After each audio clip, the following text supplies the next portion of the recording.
Assalamualaikum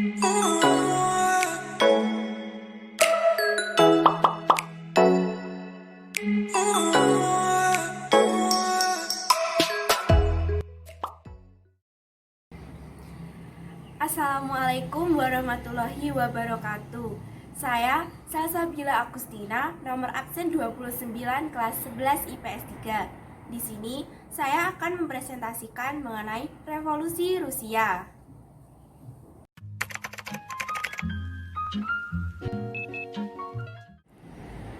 Rusia adalah sebuah negara kerajaan yang dipimpin oleh seorang tsar atau kaisar. Sebagian besar tsar yang memimpin di Rusia bersifat otoriter dan bertindak sewenang-wenang terhadap rakyatnya.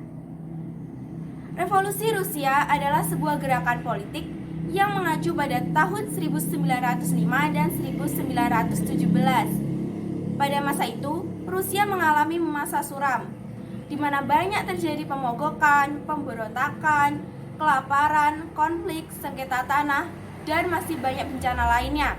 Namun, tsar lebih memilih untuk bersenang-senang tanpa menghiraukan keadaan rakyat.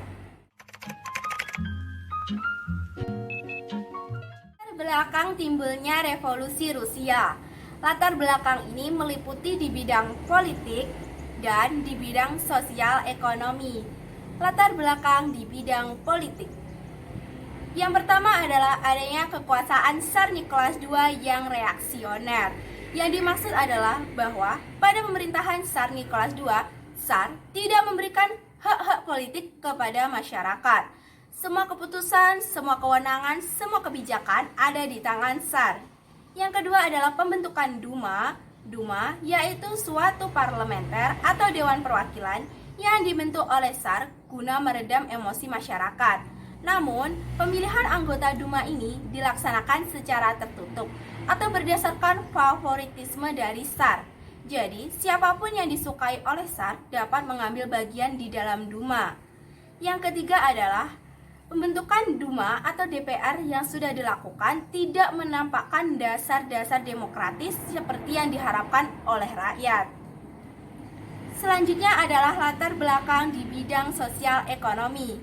Yang pertama adalah adanya kesenjangan antara raja atau tsar dan kaum bangsawan dengan rakyat biasa, buruh dan buruh tani yang sangat mencolok, di mana tsar dan kaum bangsawan hidup dalam kemewahan, sementara rakyat biasa, buruh dan buruh tani hidup dalam kesengsaraan.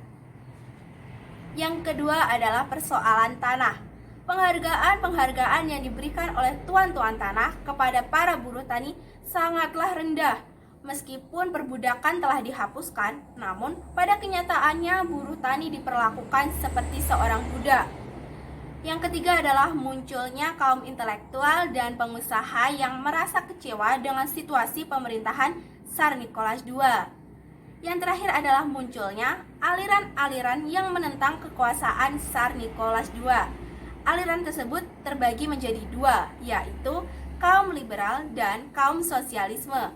Kaum liberal atau kaum kadet konstitusional demokrat menghendaki bentuknya pemerintahan yang monarki konstitusional, sedangkan kaum sosialisme menghendaki susunan masyarakat yang sosialis dan bentuk pemerintahan yang modern dan demokratis.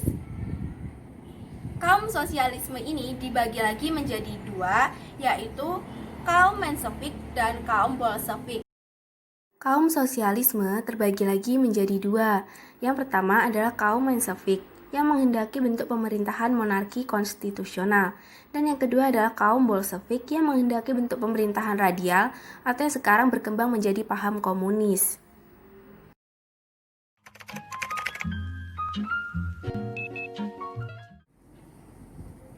Rusia sebelum revolusi.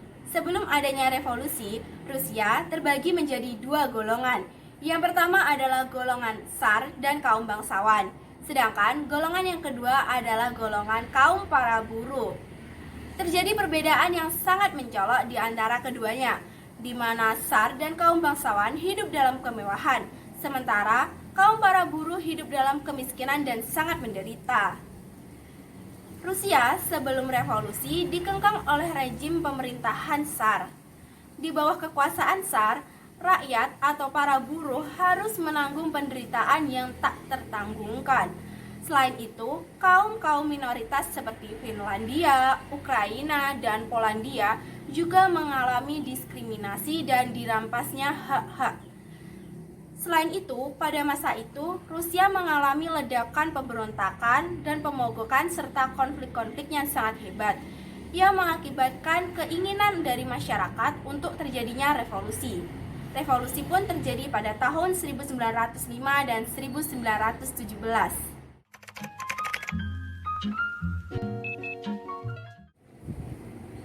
Revolusi Rusia pada tahun 1905.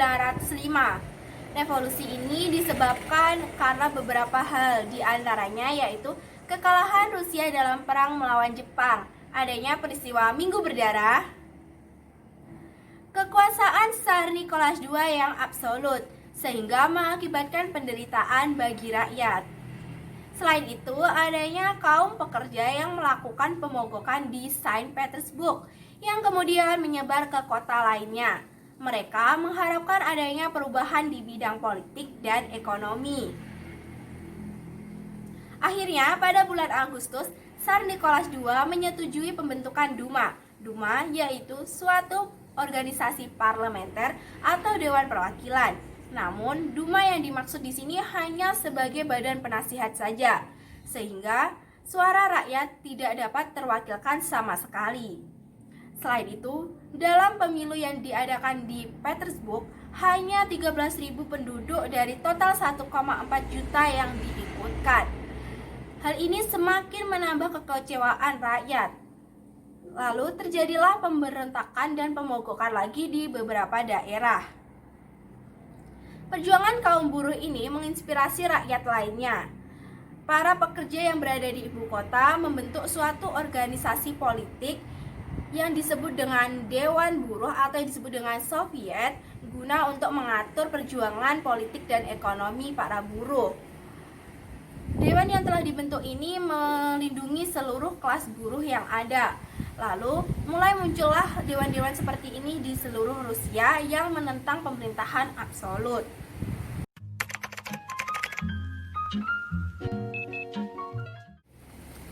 Revolusi Rusia tahun 1917. Tahap pertama, Revolusi Februari tahun 1917 di Rusia. Revolusi ini dimulai dari Petrograd atau yang sekarang dikenal dengan Leningrad. Dimulai dengan adanya demonstran yang menuntut bahan makanan. Kemudian diikuti pemogokan yang terjadi di perusahaan-perusahaan. Revolusi ini digerakkan oleh kaum kadet, kaum Mensheviki, dan kaum Bolsheviki. Akibat dari revolusi ini, akhirnya kaum para buruh berhasil menggulingkan kekuasaan Tsar Nicholas II.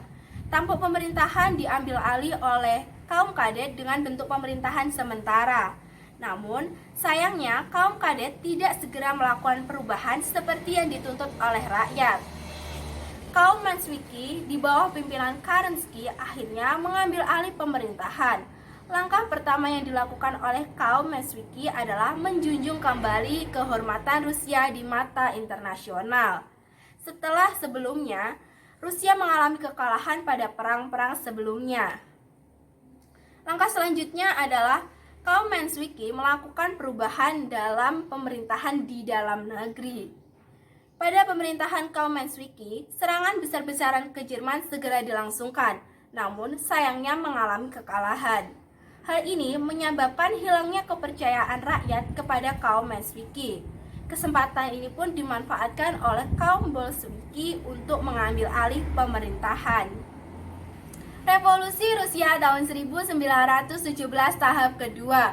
Revolusi Oktober tahun 1917. Revolusi Oktober atau yang disebut juga dengan Revolusi Bolshevik adalah revolusi yang merupakan kelanjutan dari revolusi sebelumnya pada tahun 1917, tepatnya pada Februari tahun 1917. Pada masa pemerintahannya, kaum Mensheviki kehilangan kepercayaan dari rakyat. Kaum Bolsheviki segera memanfaatkan hal ini. Mereka segera mendekati dan menjanjikan kedamaian, kesejahteraan, dan kemakmuran, serta pembagian tanah bagi rakyat. Hal ini dilakukan guna mendapat simpati dan dukungan dari rakyat. Kaum Bolsheviki yang sebelumnya telah melakukan wajib militer di bawah pimpinan Trotsky sepertinya sudah sangat siap untuk mengambil alih pemerintahan. Revolusi ini dilakukan di Petrograd lagi, di bawah pimpinan Lenin yang menyerukan pendirian atau pembentukan Republik Soviet. Angkatan Darat dan Angkatan Laut di Petrograd juga mendukung Lenin. Akhirnya, pada tanggal 25 Oktober 1917, pemerintahan kaum Mensheviki dapat digulingkan. Tampuk pemerintahan akhirnya diambil alih oleh kaum Bolsheviki.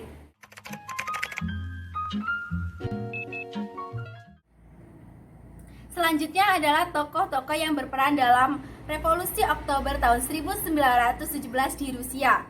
Yang pertama adalah Vladimir Ilyich Ulyanov Lenin atau yang dikenal dengan Lenin. Lenin adalah seorang pemimpin dari kaum Bolsheviki. Selanjutnya adalah Lev Trotsky yang merupakan seorang revolusioner dan penerus dari Lenin.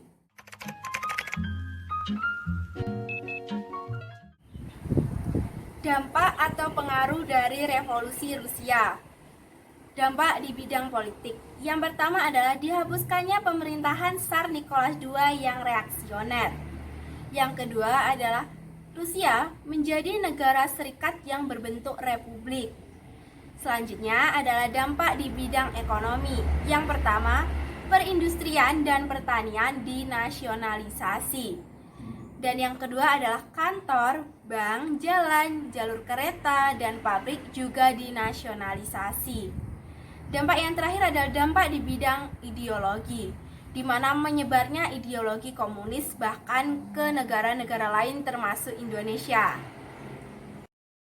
Dapat disimpulkan bahwa revolusi Rusia adalah sebuah gerakan politik di Rusia yang memuncak pada tahun 1905 dan 1917. Revolusi Rusia yang pertama terjadi pada tahun 1905 dan dilanjutkan pada tahun 1917 yang terbagi dalam dua fase, yakni fase pertama adalah Revolusi Februari 1917 dan fase kedua adalah Revolusi Oktober 1917. Revolusi Rusia ini terjadi karena beberapa faktor, yakni faktor politik dan faktor sosial ekonomi. Revolusi Rusia ini juga membawa dampak atau pengaruh ke berbagai negara termasuk Cina dan Indonesia. Revolusi Rusia berpengaruh terhadap munculnya organisasi pergerakan yang berpaham komunis. Hal ini dapat kita lihat pada pergerakan nasional di Indonesia yang mulai menggunakan paham Marxisme sehingga melahirkan Partai Komunis Indonesia. Sekian presentasi dari saya. Bila ada kurang dan lebihnya, saya mohon maaf sebesar-besarnya. Wassalamualaikum warahmatullahi wabarakatuh.